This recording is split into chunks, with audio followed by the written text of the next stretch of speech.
nas fronteiras do infinito.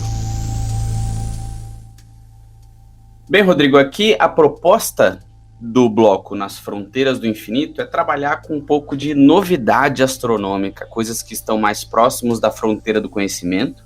Eu trago aqui no nosso diálogo uma descoberta que pode ajudar a refinar ainda mais a nossa compreensão sobre a estrutura de grandes escalas do universo. Eu vou trazer alguns números na nossa conversa aqui, Rodrigo, que fogem um pouco da nossa capacidade até de compreensão desses números, na casa dos milhões, trilhões, e que fica bem difícil para a nossa mente humana de perceber, de conseguir processar esses dados, mas a gente tenta fazer o nosso melhor aqui para deixar tudo bem claro. Um estudo publicado na Nature Astronomy bastante recentemente revelou evidências diretas de uma, entre aspas, ponte de matéria escura. Já pensou numa coisa dessa, Rodrigo? Ou seja, é um tipo de matéria que a gente não consegue ver. E essa ponte, novamente, entre aspas, ela está conectando dois subaglomerados que estão em plena rota de colisão, dentro do aglomerado de Perseu. Esse aglomerado de Perseu está localizado a aproximadamente 240 milhões de anos-luz da Terra. É como se nós tivéssemos que viajar 240 milhões de anos na velocidade da luz. E para quem não sabe o que é a matéria escura, ela é um tipo de matéria que praticamente nós não conseguimos observar, né? Ela não emite, não reflete, ela não interage com a luz e a gente não consegue observá-la com os telescópios tradicionais. A gente só consegue ter a noção de que ela realmente existe porque ela justamente afeta a gravidade. E isso faz com que o espaço-tempo seja perturbado com a sua presença. Você mencionou o aglomerado de Perseu, né? O que é exatamente o aglomerado de Perseu e por que essa descoberta pode ser tão relevante assim nos dias de hoje?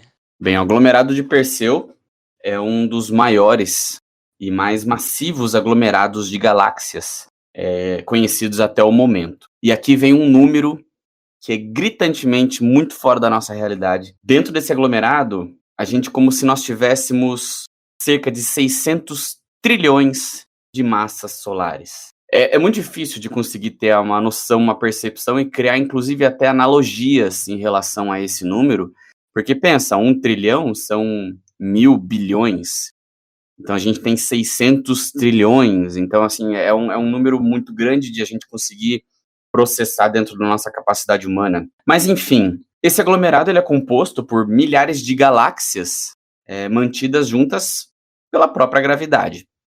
Além de gás quente, é claro, a própria matéria escura.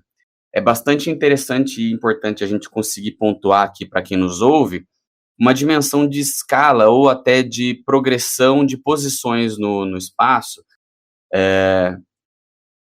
Um sistema solar, podemos buscar até como uma referência o nosso próprio, onde nós vivemos, compõe uma galáxia. Ou seja, a galáxia é um corpo celeste muito grande, que é composto por várias estrelas e podem haver planetas em torno dessas estrelas ou não. Um aglomerado, ele traz diversas galáxias.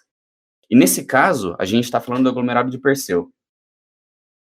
O que torna essa descoberta fundamental é que, pela primeira vez, a gente consegue observar uma espécie de estrutura que conecta, ou seja, como se fossem filamentos, pontes de matéria escura e que unem subaglomerados em processo de fusão. Ou seja, está tendo uma conexão desses aglomerados, desses subaglomerados dentro do aglomerado de Perseu. E o que está fazendo essa ponte, essa conexão, como eu disse antes, é a própria matéria escura, que é um dos grandes condensadores ali das galáxias. Isso é algo que era previsto em simulações cosmológicas, mas a gente ainda carecia de confirmações. E esses dados coletados trazem uma certa quantidade de evidência bastante interessante. Acho que a grande pergunta que fica é com relação à observação, já que nós temos uma impossibilidade de observar a luz propriamente interagindo com essa matéria, né, com esse tipo de matéria, como que os astrônomos eles vão conseguir, né, como que eles, por definição, a gente não tem uma relação com a luz, como que eles vão detectar algo nesse sentido, Marco?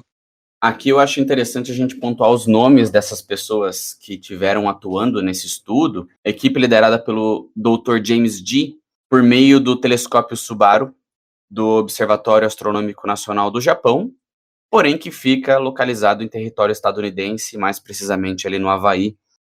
Esse telescópio ele é equipado com um equipamento chamado Hyper Supreme Cam. Esse equipamento ele serve para aplicar várias técnicas de lente gravitacional fraca. Basicamente, eles fizeram medidas das distorções mais sutis da luz da galáxia de fundo causadas pela curvatura do espaço-tempo que foi provocada por essa matéria escura.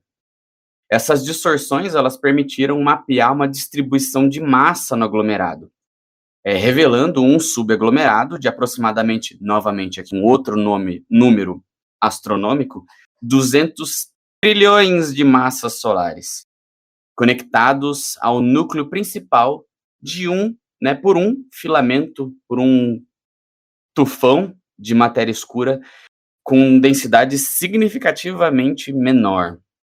Aí é o Einstein agindo novamente, né? Com essa ideia da lente gravitacional, né? Ela vai vindo do Einstein trazendo para a gente em 1915 com a teoria da relatividade geral.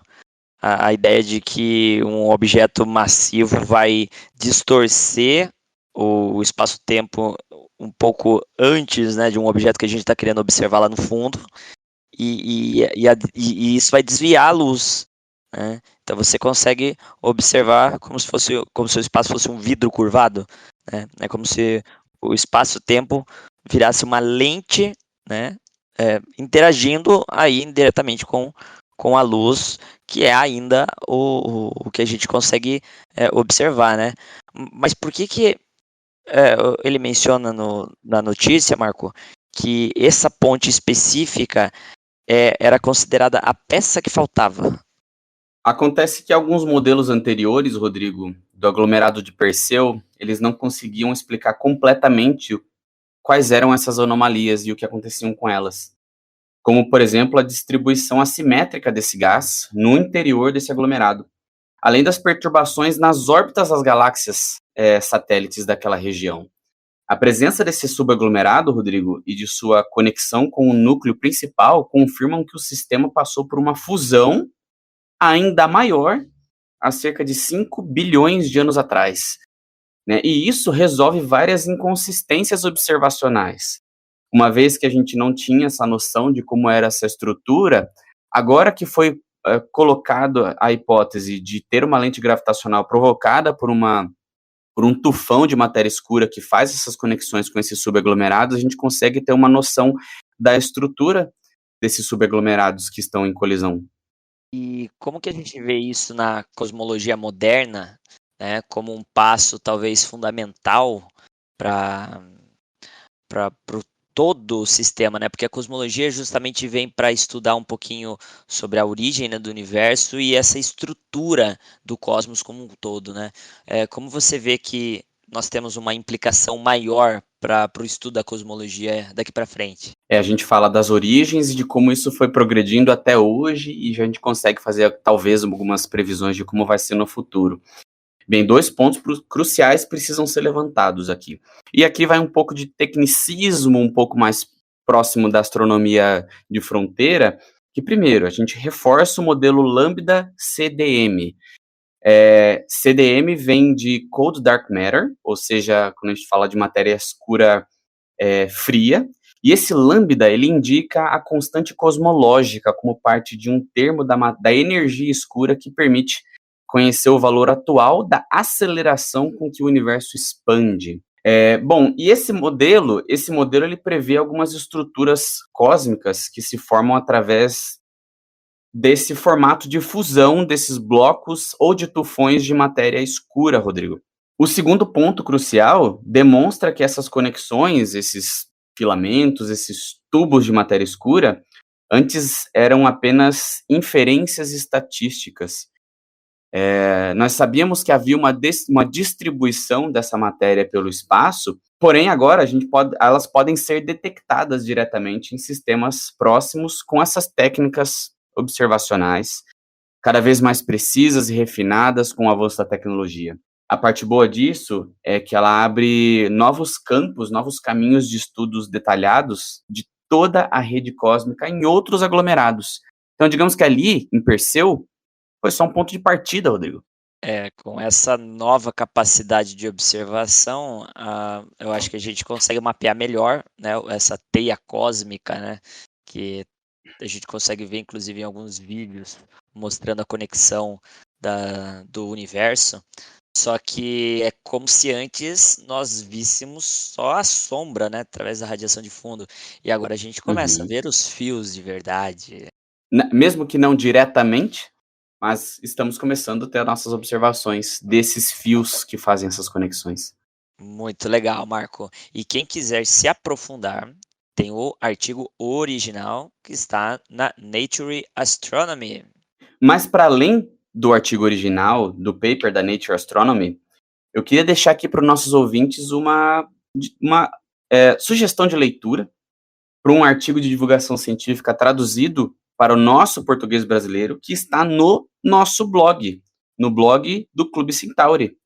Se você quiser encontrar esse artigo traduzido por nossa equipe do Clube Centauri, basta você digitar no Google Clube Centauri Blog, você vai encontrar entre os primeiros artigos, foi um dos últimos que nós publicamos, e aproveita que você vai já estar lá online, já lá no nosso blog, dá uma lida nos outros, indica o link para os colegas, prestigia o nosso trabalho e com isso você vai ter muita informação extra para você puxar assunto com o seu crush, com a sua crush sobre astronomia, na mesa de bar, puxar aquele assunto no WhatsApp, chamar a galera na academia para falar, viu, você está sabendo que agora nós temos dados mais aprofundados sobre a matéria escura?